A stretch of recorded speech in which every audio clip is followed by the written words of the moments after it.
Jan Willem Stolhorst of the University of Amsterdam.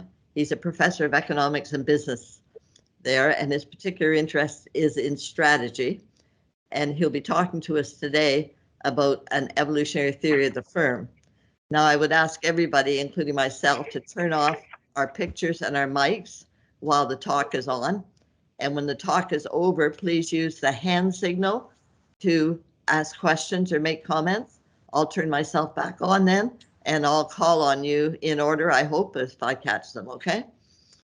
So is that everybody? Got that? All right, let's turn off our pictures and our sound and turn it over to Jan. Okay, thank you, Marion. I'll be presenting a paper on a theory of the firm from an evolutionary angle. And I'll give you a bit of a preview of why I'm doing this and where I'm going with it before actually getting into the paper. So as a little preview, my main concern in this particular paper, and people who have any sort of link to the economic theories of firm may recognize this question. My specific interest here is the question, why do firms exist? And this is the foundational question to economic theories of the firm that I'll get to. Yeah, so I'll be addressing this particular question. And the motivation for doing so is something that I won't discuss in detail once I get into the actual paper, but I will say something about it shortly now. As a management scholar, I and many other management scholars can be said, I think, to have sort of a love and hate relationship with economic theory in general, and especially organizational economic theory, which is the part of economics that deals with firms. And basically, organizational economics by many management scholars is seen as being overly focused on competition as opposed to cooperation.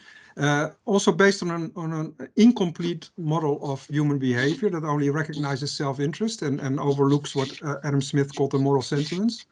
And also as being wedded to a stakeholder primacy, I would say, ideology with respect to corporate governance. So economic theory has been very influential in management, but there's also been a lot of pushback on that. And this has already been going on for at least 20, 30 years, this to and fro between the love and hate with economic theory.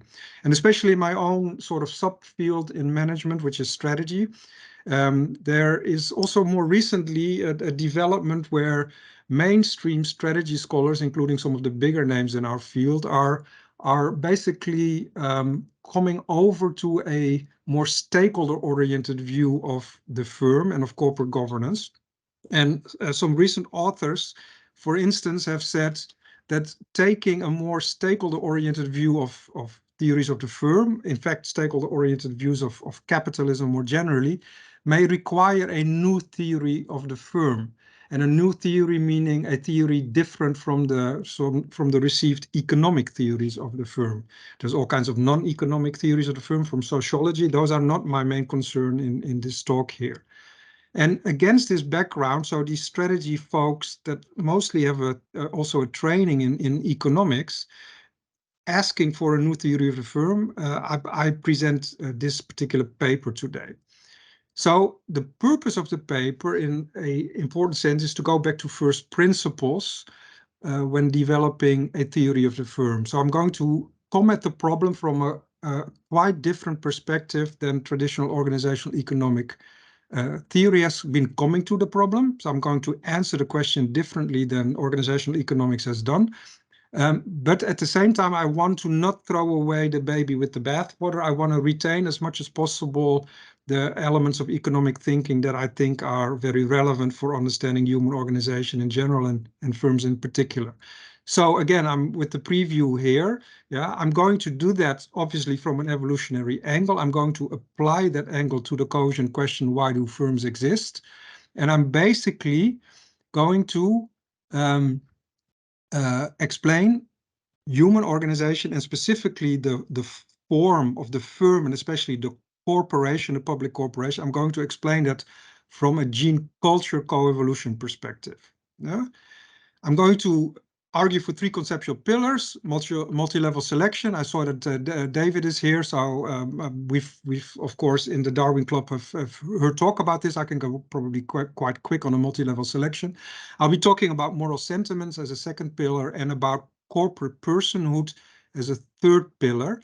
And basically my claim will be that multi-level selection theory gives us a better explanatory framework than a traditional economic framework, that moral sentiments give us a better behavioral foundation than the traditional economic foundation, and that the notion of corporate personhood understood from a gene-culture coevolution perspective will give us a better understanding of the actual nature of the firm. So the conclusion of the paper then will be that firms exist not as an alternative to the markets as traditional organizational economics would have it, but firms exist basically as a solution to collective action problems. Firms help us solve collective action problems. And I will think of collective action problems as basically involving the fundamental trade-off between self-interest and collective interest. So collective action problems as a term will be used very generally here for what, in fact, social psychologists would call social dilemmas. I'm even going to claim that the multi-level selection problem in evolutionary theory is none other than the collective action problem or the social dilemma problem in social science. Okay, so that was the preview. Let me get into the paper itself. I will go relatively quickly in order to have time for discussion. But the paper itself is structured as follows. I will first argue for a conceptual turn in answering the question, why do firms exist? And then the three foundations that I mentioned before I get to the actual theories of firm, and my takeaways is at the end of the presentation will only be one slide. So first, the conceptual turn. Why do I think we need to come at this question, why do firms exist, in a different way than organizational economics has traditionally done? If you think of the Coase problem, the Coase question, why do firms exist? Coase came at this problem because he wanted to basically point out a problem in neoclassical theory. And the problem in neoclassical theory was that it did not explain why firms existed, and it did not explain why firms existed because it neglected transaction costs. So from the Coase question, why do firms exist, and his answer to that, because there are transaction costs, which are the cost of using the market. Later, Williamson developed transaction cost theory as a theory of the firm, the organizational, I would say the canonical organizational theory of the firm. But if you think about this, then the basic project for Coase was a theoretical project. It was to point out a theoretical anomaly. And despite the fact that once he did that, that problem of the theoretical anomaly was basically solved, the way of asking the question, why do firms exist, as compared to a hypothetical, perfectly functioning market, that framing of the question continued. So even in management, some of the important theories in management of why firms exist take the same point of view. So the conceptual turn that I think we should be taking is that we move away from this theoretical project, pointing out a theoretical anomaly. The project should not be to take perfect competition as some ideal type theoretical benchmark and then say, hey, there's a problem with that model because there are transaction costs and that's why firms exist. No, I think we should turn things around. So the conceptual turn is to ask the question, why do firms exist, as an actual empirical question. Yeah. So basically, that's what I just said. Yeah, I think we should not see this as a theoretical question, but we should basically ask it as a question where we try to explain in empirically realistic terms why firms exist. And I think evolutionary theory can help us do that. Interestingly, if we take the evolutionary point of view, the benchmark, the theoretical benchmark, the theoretical, if you will, starting point, stays the same. So both in traditional economic theorizing, you have this idea of individual level competition among rational self-interested actors. And that is not so different from the theoretical benchmark in evolution, where you also have individual level competition. And these individual level competition, the selective forces in evolution can in principle only reward self-interested behavior. So the theoretical benchmark is the same, I would claim, at least largely the same, but the project is a different one. We want to aim for an empirical answer. So the benchmark becomes an empirical benchmark, which is to say that long ago, if we go far enough back in evolutionary history, there was actually a benchmark of individual level self-interested competition. And yet we have supra-individual types of organization, like firms. So we need something, we need to explain something here. Yeah. So what I'm going to be doing in the paper is that here, I'm not going to go through the details there. I hope you can read this. I cannot even read it on my own screen because of my presentation mode. I hope you can read it. Here are the traditional answers from transaction cost theory on some important questions in the theory of the firm. I'm going to now ask what sort of answers would evolutionary theory give us to these answers here. That's where I'm going with this. Yeah. Okay. So basically, there are three building blocks, like I said, that I think we can get from evolutionary theorizing that will help us better understand the firm than organizational economics currently helps us understand it. And the first one is multi-level selection theory. And to understand that, we need to understand the basics. And for this audience, I don't have to go into details. I'll go very quickly. So my view here is that I'm going to take basically an informational view on evolution. Evolution is about the selective retention and transmission of adaptive information. So that's sort of the view. The puzzle that we need to solve is a puzzle of cooperation. How do we get to supra-individual levels of organization? Supra-individual, meaning that there needs to be some sort of cooperation. The baseline evolutionary algorithm can only reward self-interested behavior. So explaining cooperation is a bit of a puzzle. I think most of the audience here today knows this and also knows that the solution to the puzzle comes from multi-level selection theory. Yeah, so that's the first building block I propose for a better theory of the firm, an evolutionary theory of the firm. The first building block is multi-level selection theory. And again, David has presented to us before. Other people have mentioned this. I'll go very quickly. The first building block basically says there is one way not to explain human cooperation or any sort of cooperation for that matter, which is to say that it's good for the group. That is the naive form of group selection. It is true that cooperation is typically good for the group, but that argument by itself is not enough because it overlooks the fact that there's always competition within the group as well. And within the group, competition might favor self-interested as opposed to cooperative behavior. So multi-level selection problem, the multi-level selection theory then basically says that cooperation is a multi-level selection problem. There may be an advantage to cooperation at the group level, but there is always an advantage to self-interested behavior within group competition. In other words, there's a vector of two types of competition, and where the balance comes out depends, and it especially depends on the structure of interaction and on the type of interdependence that you might have. Yeah. So in multi-level reasoning, the essential tension is between within group competition, which favors self-interest, and between group competition, which may favor cooperative behavior. I'll skip this because I think that's just explaining the obvious for this audience. The basic insight of this, I think, it is important to emphasize that, is that, yeah, cooperative strategies, any sort of cooperative strategy that asks individuals to act as a group, these cooperative strategies make agents interdependent, and this interdependence results in what economists would call the collective action problem, or what social psychologists might call the social dilemma type of problem.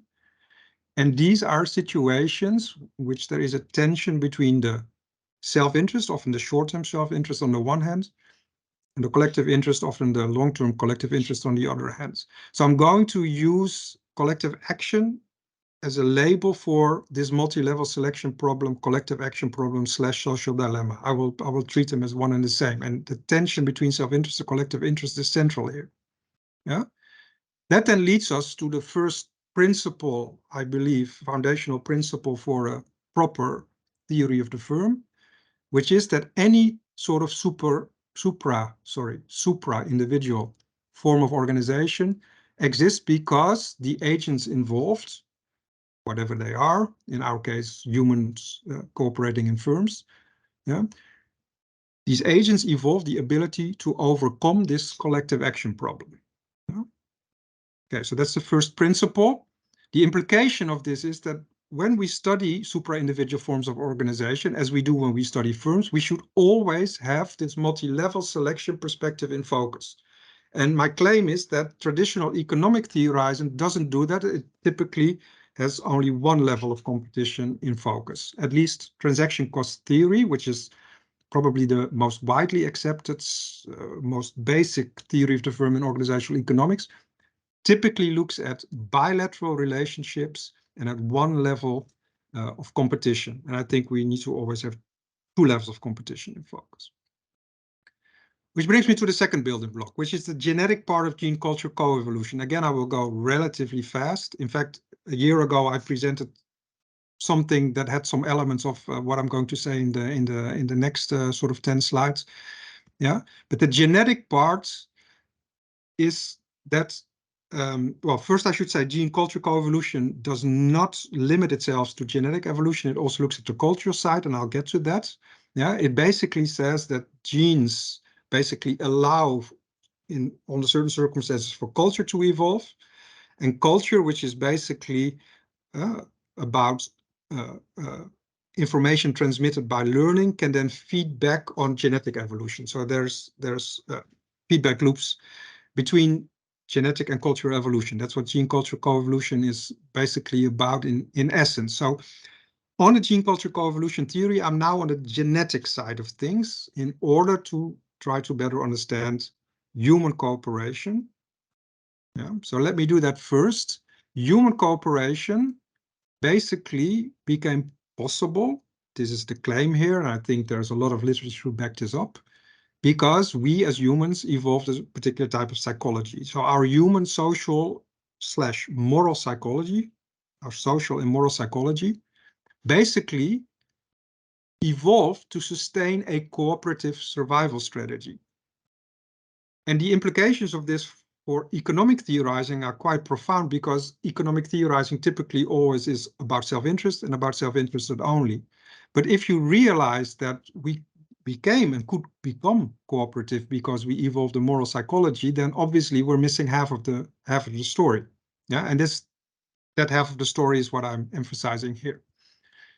And my current best take on this is the story as told by Tomasello. And Tomasello basically tells the story of the evolution of our moral and social psychology as follows. He says there was a three-step process. So for us as humans in the historical evolutionary past to be able to evolve cooperation, we first needed what you could call a purely cognitive mechanism. We needed joint attention. So if you and I are going to somehow have a survival strategy where we make ourselves dependent on each other, for instance, because we go out hunting together, we first need joint cognition. If we have that, then we come to the second part. We can now, in this dyad, have some sort of a division of labor. This is economic terminology, of course, a division of labor, where you and I may have different roles. But in order for that sort of cooperation, where we take on different roles and we have a division of labor, in order for that to work, we need to honor the role, if you will. We need to honor the behavior expected from the role. Yeah. Now to then move on, basically from the dyadic to a larger group, something else is needed, which are group norms. And again, I'm telling a very complicated story in very simple three-step process, but there's, I think, some reason to back up at least this as a basic framework for how our human psychology evolved in order to overcome this collective action problem. Because once we become interdependent, when we became interdependent in the past, there was this trade-off between our self-interest within the group and our collective interest of the group. Yeah, how did we overcome this? By evolving a psychology along the lines of joint cognition, recognizing roles and honoring group norms that allowed us to function as a more interdependent type of group. and survive like that. So that is the I think, simple three-step story, but that has important implications for our behavioral model. And again, as we are gathered here today online, most of us may agree that morality is important, but traditional theorizing in economics about firms basically leaves that out. So what Adam Smith called the moral sentiments, I think, are strongly related to honoring roles and honoring group norms. That's how I will be using that. I will be using moral sentiments, and the economist Samuel Bowles has used it the way I use it here. I will use the term moral sentiments to think of social preferences in the broadest sense. And there is a good reason for setting it up really in terms of the dichotomy that I'm using here. So following Bowles, I would want to define moral sentiments as any motive that induces behavior that deviates from the behavior we would expect if people were just pursuing their material self-interest. So I'm setting up a dichotomy between pursuing material self-interest and moral sentiments. It's almost tautological, but I don't think it's quite, it is quite there, yeah, in part because this is also how our brain seems to function. There are these two modes. If this is true, and that is my claim here, there is a very important implication, yeah. The principle would then be that humans are or were able to overcome collective action problems because they evolved moral sentiments. Now, note this, moral sentiments that suppress the self-interest behaviors that are the actual source of the collective action problems. In other words, moral sentiments exist precisely to suppress, at certain moments in time and in certain situations, the self-interested tendencies that we may have. And why do they exist? To do that, to suppress these self-interested tendencies in order for us to be able to function in cooperative groups. So I think this is a very important step for economic theorizing, to actually take into account and to seriously take into account this other side of human nature, these moral sentiments. Yeah? That's a genetic crane, as you could call it, where by the evolutionary process was able to make us more cooperative as humans. Now about the cultural side.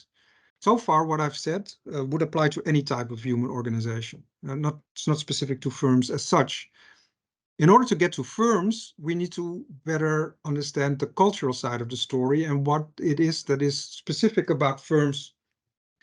So the cultural side of the story is something that I want to get to now. Here, institutions, I think, are the cultural crane. Yeah, culture, in terms of learned information that is learned during an organism's or a human's lifetime, yeah, is also a carrier of adaptive organization.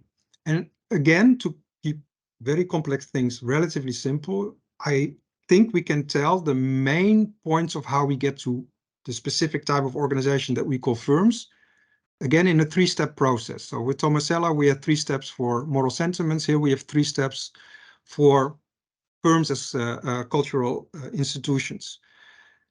I think there is a simple, but I think to the point way of thinking about institutions, where the basic form of institutions are informal institutions, which you could think of in terms of habits of thought.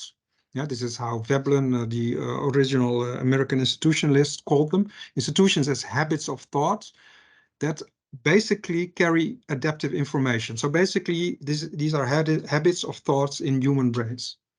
Yeah? But with writing, a second step in institutional evolution would be the more formal institutions that would require a legal codex. And then the legal codex becomes a carrier of adaptive information. The third step actually brings us to the actual firm. The firm requires these formal institutions, this legal codex, but what is specific about firms is legal personhood. The law actually created another layer of economic organization by giving it certain legal rights. So legal personhood means that the firm is a person by law, a person in and of itself. For instance, firms, and especially corporations, own themselves. Shareholders are not the owners of corporations, as agency theories would always want to have us believe. Firms basically own themselves. There is an important additional step in creating this legal personhood in terms of another cultural crane that makes possible firms as we know them today. And a second part that is specific to the corporation, which is one of the legal person forms that we have in law. The corporation also locks in capital. So once capital is actually paid into the firm, you cannot get it out as a shareholder in the public corporation. These two things create a very stable other level of, if you will, organization that also makes it possible to have ongoing, lasting organization despite the fact that the members turn over. So you have temporary membership. You also have part-time membership. It's also typically voluntary membership. It's a completely different type of membership system that I think makes the firm and especially the public corporation so extremely versatile. It can also become very large because it locks in the capital. There's all kinds of things to say about the legal story there in terms of the details, but I won't go into that now. Yeah. So the firm as a legal entity and especially legal personhood and capital lock-in, I think is essential to understanding what firms are about. And a lot of organizational economics, especially transaction cost theory, as a doesn't really get to that level of understanding of the firm. Williamson is very interested in the law and in legal aspects, but doesn't really emphasize this all that much. So the third principle then is that firms are, if you will, implementations of legal templates that institutionalize culturally transmitted norms that help us as interdependent agents solve collective action problems. And I think this is quite a different way of thinking about firms than in most of the organizational economics literature. There's some overlap, of course, with law and economics literature, but even there only some overlap. Okay, so those were the three building blocks. I now get to what that actually means for the theory itself. And I'm like I said in the preview, I will contrast that with what transaction cost theory has said. Now in presentation mode, I cannot even read my own slides. It's that small. But basically, the idea here is that whereas in transaction cost theory, we would think of the firm as an alternative to the market. So firms exist because markets are not completely perfect. So perfectly competitive markets, a theoretical benchmark, are not completely perfect because they don't exist in the real world. Why don't they exist in the real world? Because there are costs to using the market, transaction costs. Therefore, sometimes it is more efficient to organize things in terms of a hierarchy inside firms. That's basically the transaction cost theory idea of the firm and the explanation for why firms exist against this theoretical benchmark. What I've tried to argue is that if we look at it as an empirical question and from an evolutionary perspective, firms exist because we are dependent on each other for our survival. We evolved the moral psychology to support that. And because of that moral psychology and then later cultural evolutions, including language and the law and corporate personhood, we now have forms that allow us quite efficiently to solve collective action problems. But that means that firms first and foremost are solutions to collective action problems. That's not how transaction cost economics sees it. Team production theory to some degree sees it like that, but then also doesn't follow through as far as I'm doing here. Yeah? So back to transaction cost theory. How does that theory think about the world? It looks at competition at a single level of analysis. Here we were always thinking about multiple levels, interacting levels of competition, which I think is a different framework, the multi-level selection framework that we need to understand modern firms. Also, Williamson basically borrowing from Commons, one of the other old original American institutionalists, defines the transaction the bilateral transaction as the unit of analysis. Most of the analysis here, I did talk about dyads cooperating with a division of labor, but most of the analysis here goes beyond dyads and is about multilateral relationships and multilateral interdependencies. So for me, on the evolutionary side of things, we are generalizing, as compared to traditional transaction cost theory, which basically sees the world in terms of one level of competition, dyadic relationships. For Williamson, the model of man, Williamson very much says, and with him other organizational economists, our behavioral assumptions are important. And my behavioral assumption, says Williamson, is bounded rationality, not full rationality, but bounded rationality, following Simon, but also opportunism, which is self-interest with guile. So less than full rationality, but more self-interest, because even self-interest with guile, which means that I will actively misrepresent information, for instance. Those are the behavioral assumptions. I'm not negating any of that. So the behavioral assumptions here are that we have self-interested and maybe even opportunistic tendencies. It's just that we also have moral sentiments. And the moral sentiments are so important for the problems that we're talking about when we're doing theory of the firm, because firms are there to solve collective action problems, and that's exactly what moral sentiments evolved for. Yeah, so the idea here is, Williamson would say there's a problem, a danger of opportunism, especially when in a dyadic relationship, one of the parties has to make an asset-specific investment, investment specific to the relationship.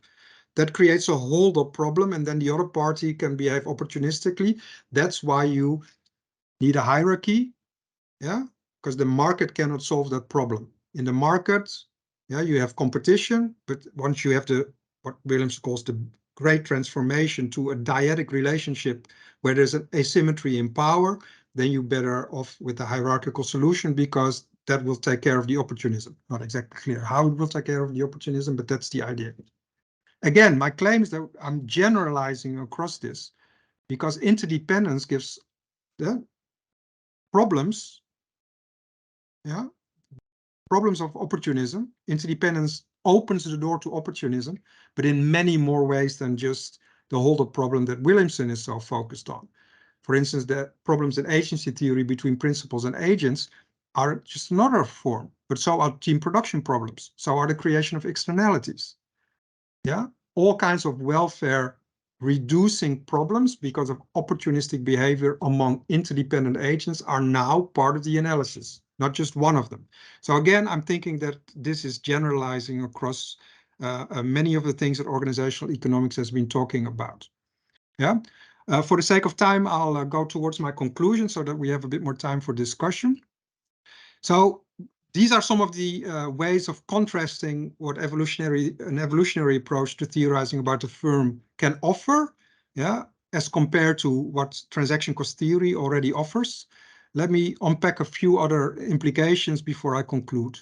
So my answer to the question, why do firms exist, is not as an alternative to the market because there are costs to using the market, what Williamson would later call transaction cost.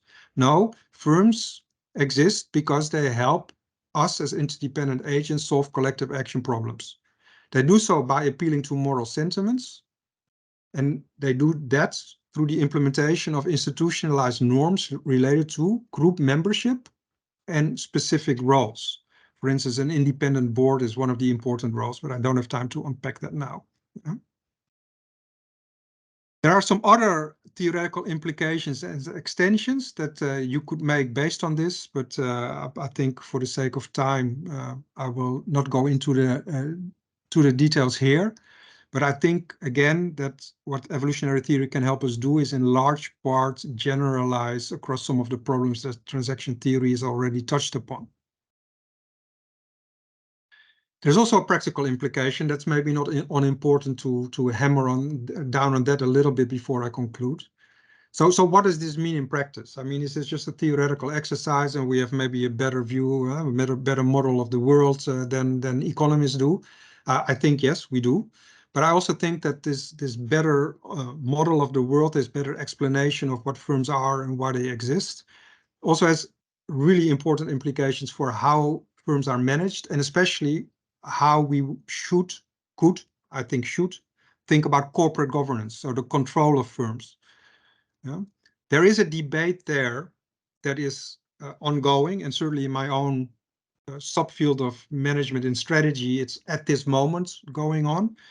As more and more, and I said something about this at the beginning of my presentation, more and more strategy people are beginning to embrace more of a stakeholder view of the role of firms in a capitalist system.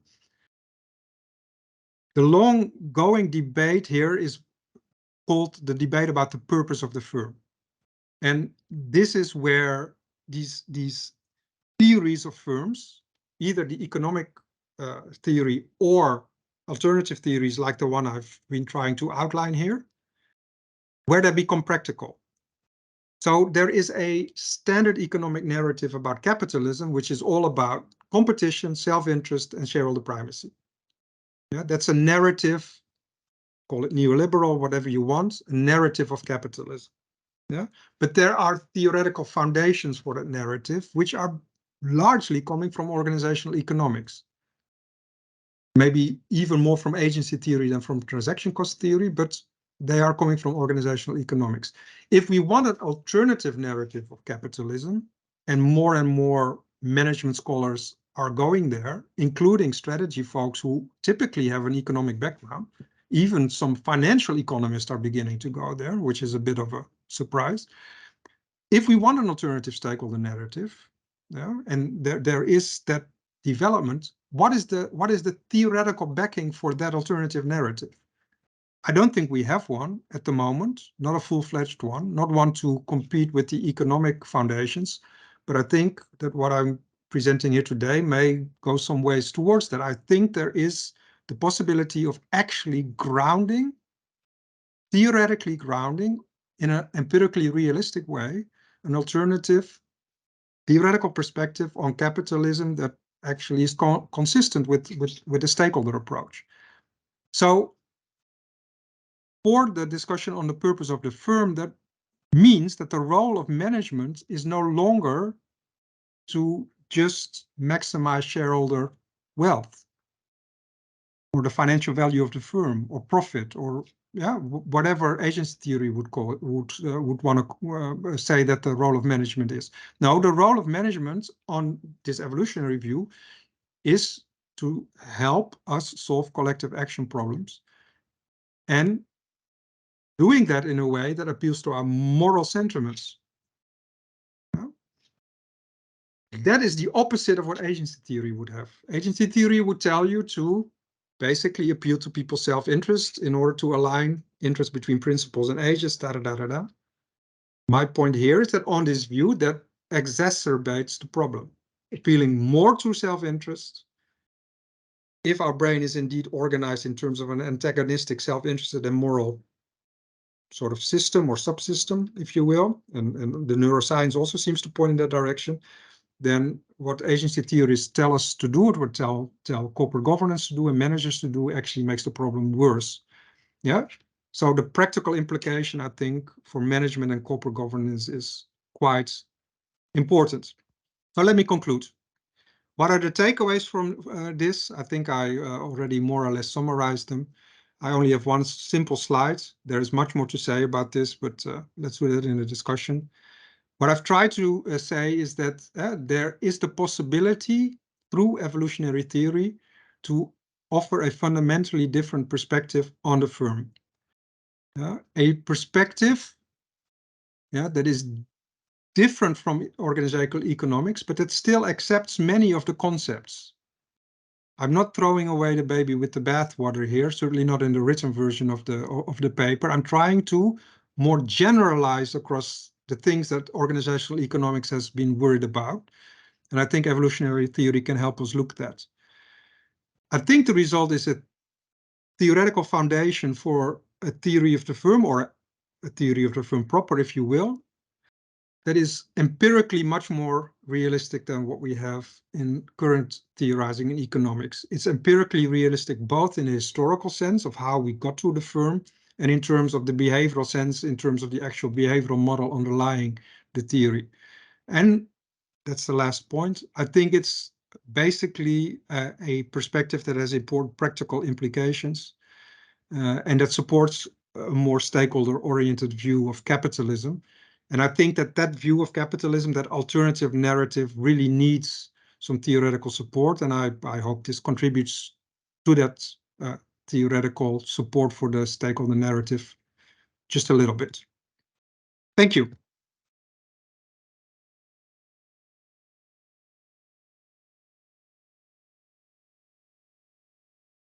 Can you hear me? Yes, we can. Okay, thank you very much, Jan Willem, for a very interesting and ambitious talk. I'm looking forward to reading the book. Yeah, it should become a book rather than a paper. Okay. Would the rest of you please use the hand signal to make questions or comments, and I'll call out your names. So who have I got up here first?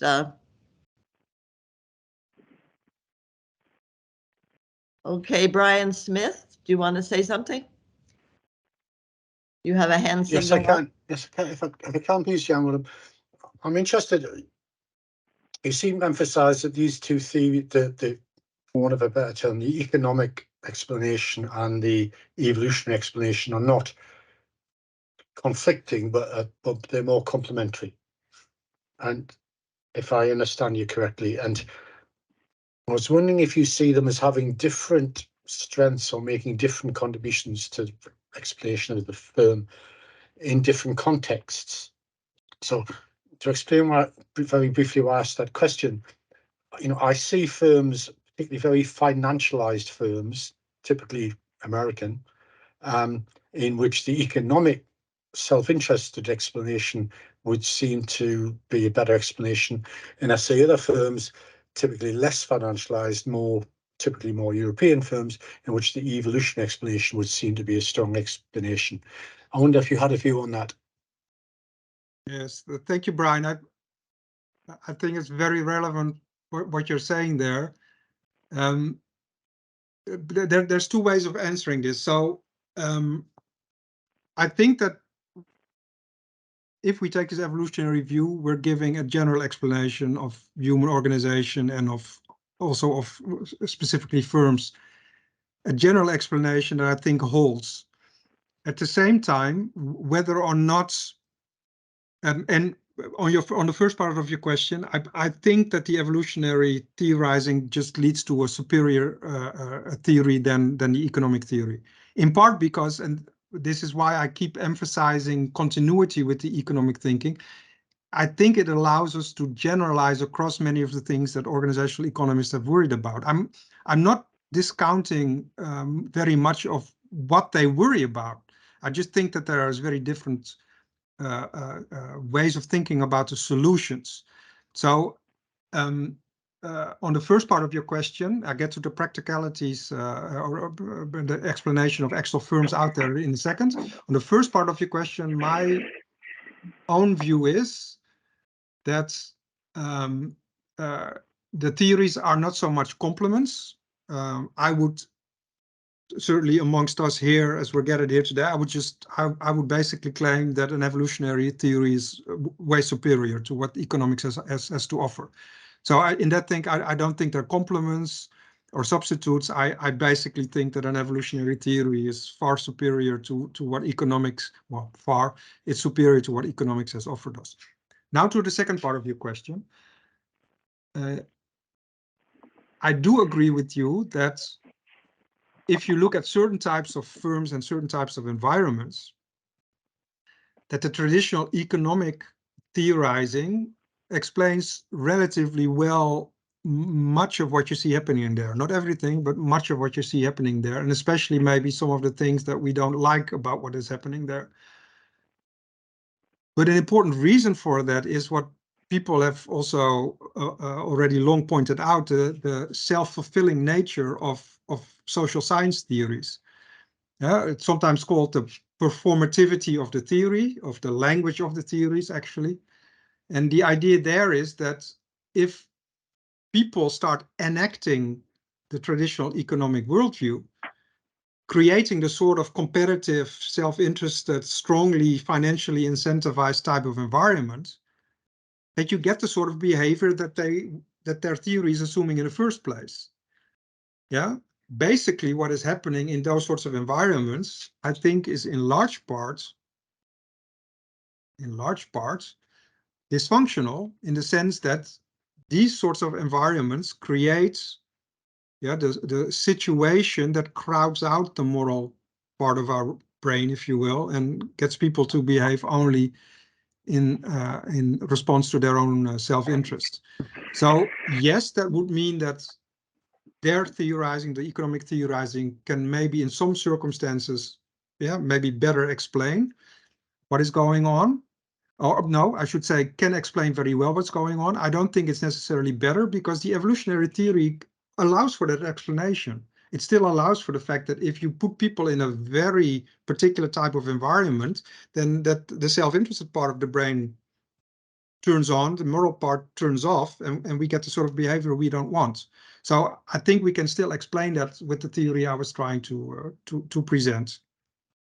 Brian, did you want to say anything else about that? No, that was very interesting, very useful. I'm sure we could have a much longer talk offline, Willem, ideally over a beer. We'll do that sometime, okay?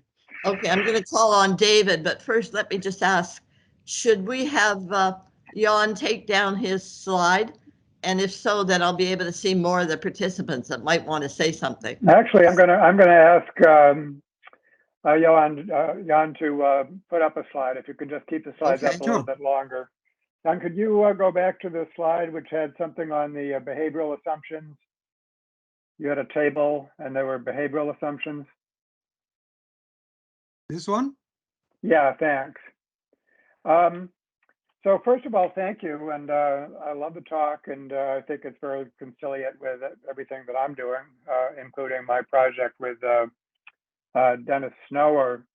And on behavioral assumptions, it seems to me that what evolutionary theory is doing there is really more different and radical than what you have there, which is bounded rationality and self-interest and morality.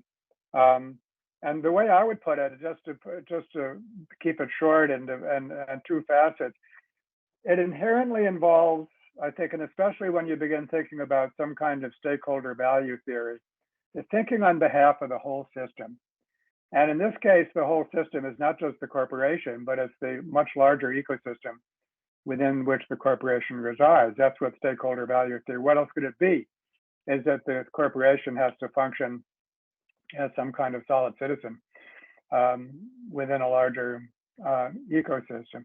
So there's a whole system level of thinking, which I don't think fits, maybe it fits into morality, but I mean, if we call it by its name, is we have to think and work on behalf of whole systems, ultimately at the global scale.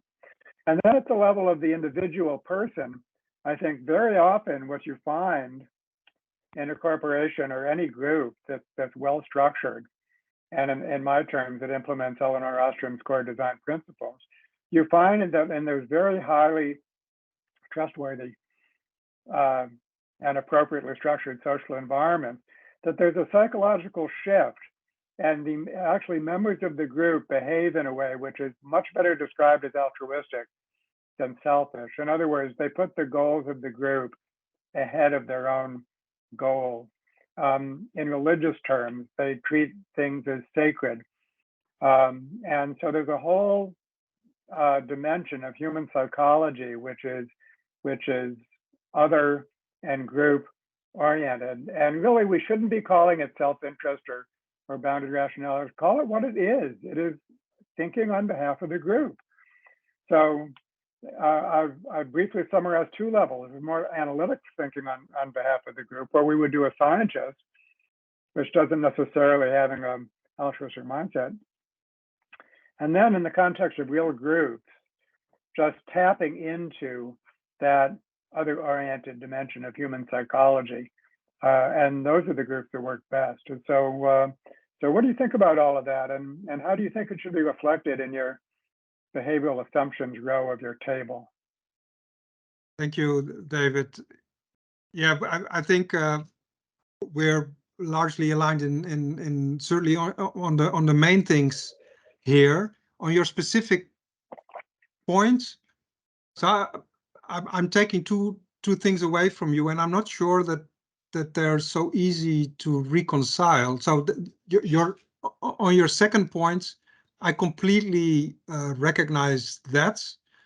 And that is certainly implied in how I use the term morality here.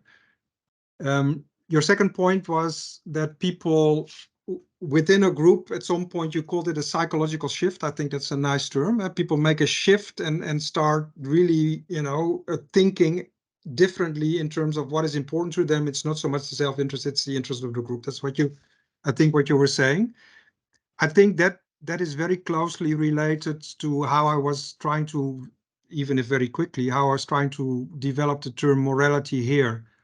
I refer to Tomasello specifically, and I refer to Samuel Bowles, so an anthropologist and an economist.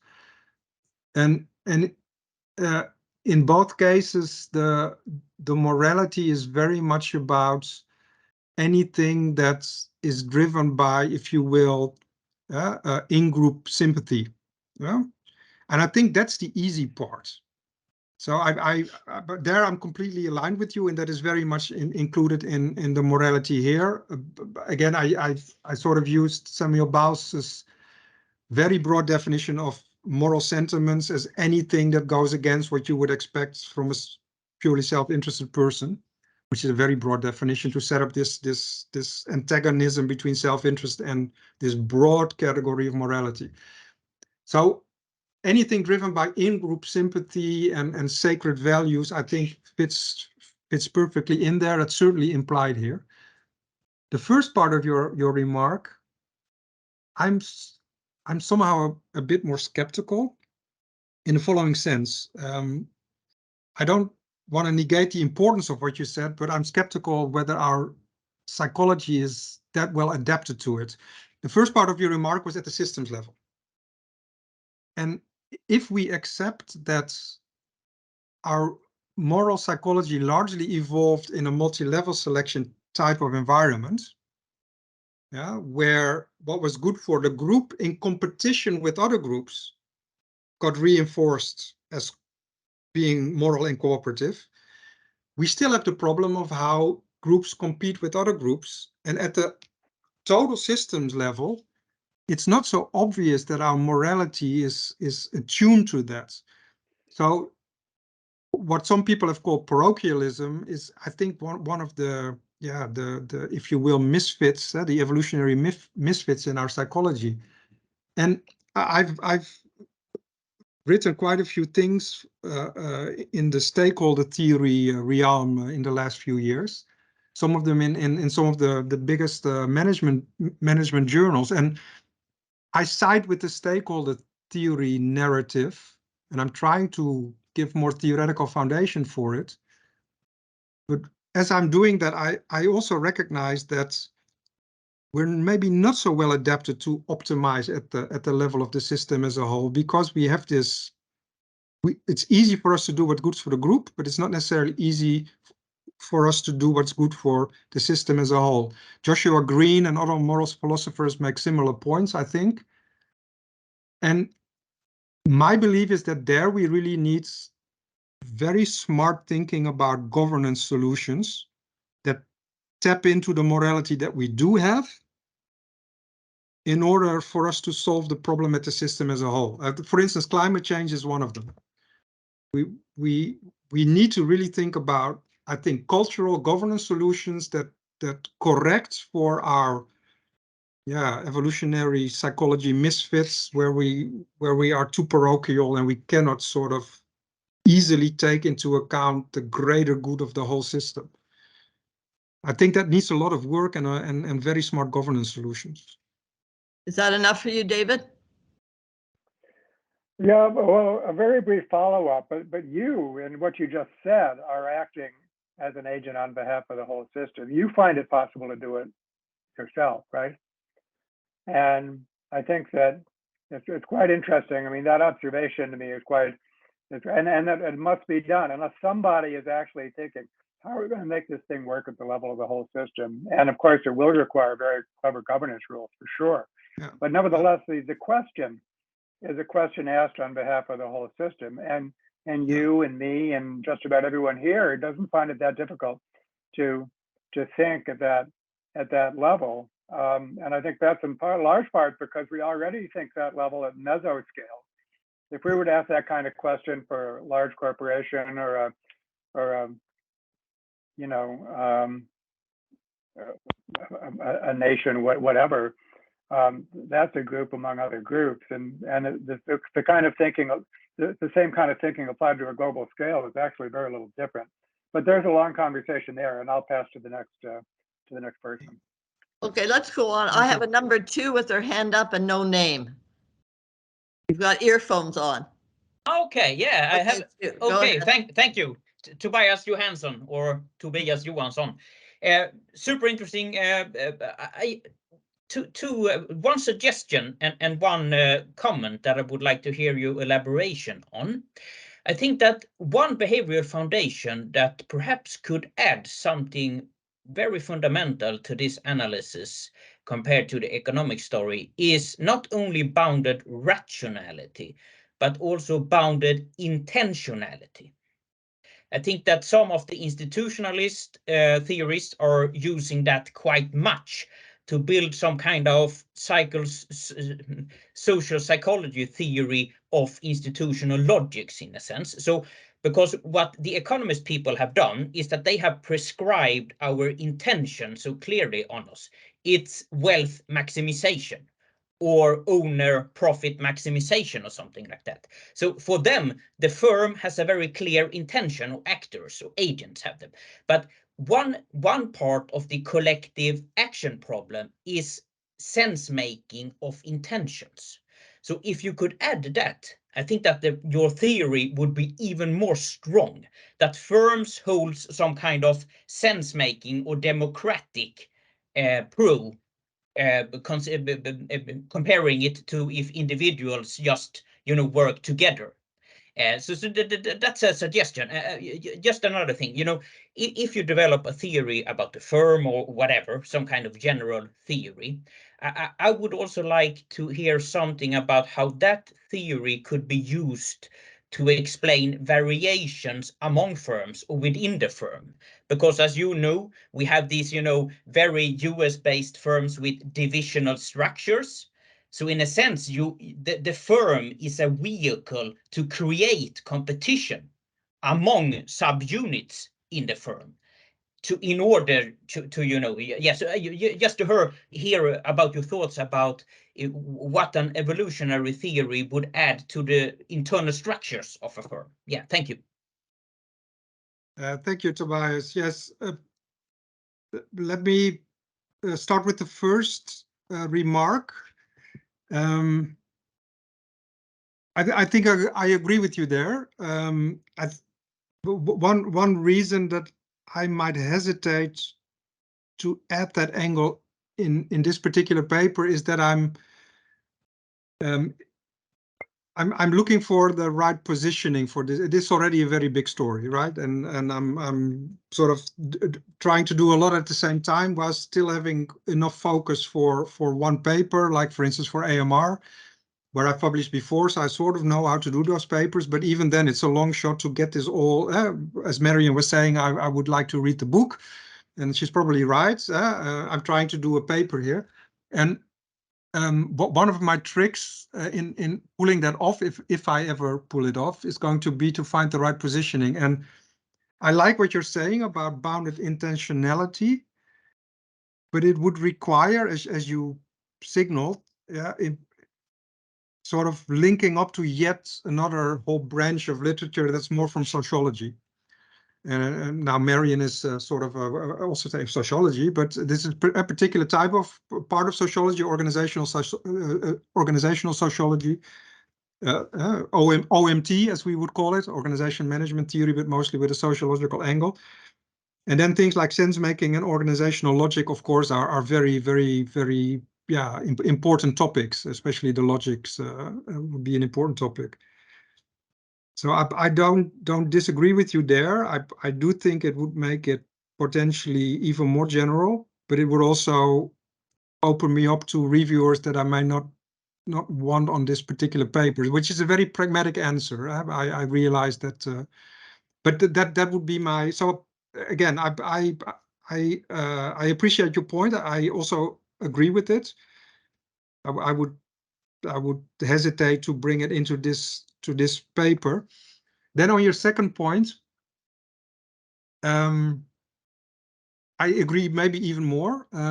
So, and actually your second point about how to explain variation within the, so if you have the category of firms, you have different types of firms, you have corporations, you have other types of firms within the public corporation, which is like a legal form, which of course is different across, you were implying that with so many words is different across different jurisdictions, what a corporation exactly is.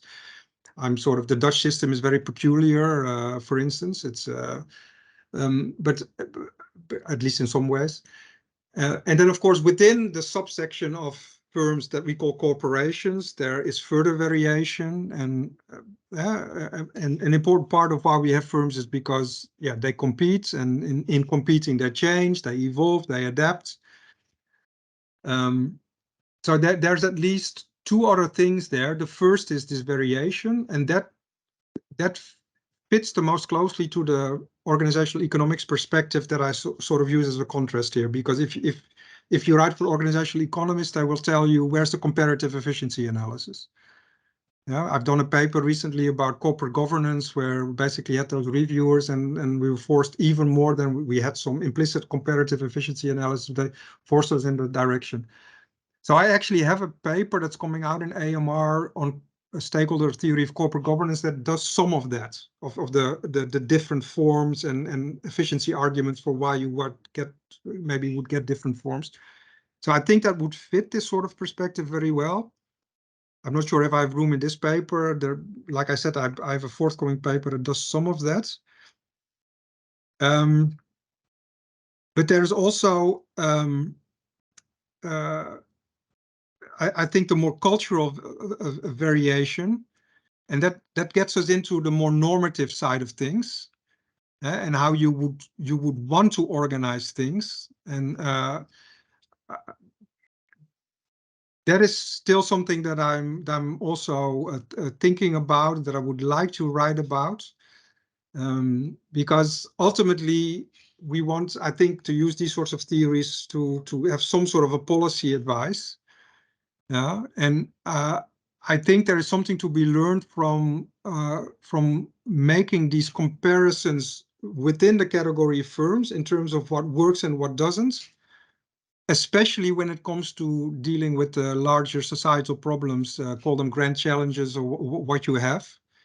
And I think that's where the discussion is now. So there's the next step is the normative element about what can these sorts of theories do to really help us create better firms for a better world. And then your comparative efficiency argument becomes even more important, because then through this lens, we can maybe understand why the Nordic systems and or the Dutch system maybe have elements that work better than the Anglo-Saxon system or some other systems. Thank you for your questions.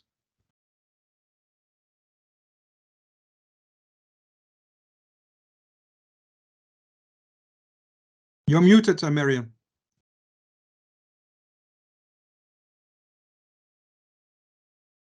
I don't know how that happened. Sorry, Yeah. I don't know how that happened. No problem. Did you want to respond back at all, the questioner? No. I'm fine. I was thinking, with theory of the firm, I think that perhaps, going back to the classics, you would like to have perhaps an explanation to the M form, and the outsourced firm, and all these, cooperating, above organizational boundaries or not, because the transaction cost perspective, it's such a simple idea, so it could be applied to almost every type of reasoning. So True. I think that True. perhaps to convince a reader, eventually one has to apply it to different organizational problems than just the collective action problem. But super interesting answers. Thank you very much. Thank you. Okay, I don't have other hands showing. Brian had his hand still up. No, Brian? that was just my mistake, not taking it down, Marion. Okay, I've got my list of names here and I don't see any hands. A couple of people have had to leave. Anybody else want to ask any questions or make any comments? Going once, going twice, going 3 times. Okay, I'm going to end this. I'm going to thank you again, Jan, for a very interesting and challenging, ambitious presentation. And we're all Thank you. looking forward to reading what you write about it, whether it's in an article or in a book, because I've read several other of your articles in great places like the Journal of Economic Methodology and the Academy of Management Review and so on. So you can let us know and we'll let others know when your paper or your book on this comes out. We'll be looking forward to it, okay? Great. Thanks a lot. And thanks to everybody. Goodbye, and we'll see you in a month. Thank you. Bye-bye.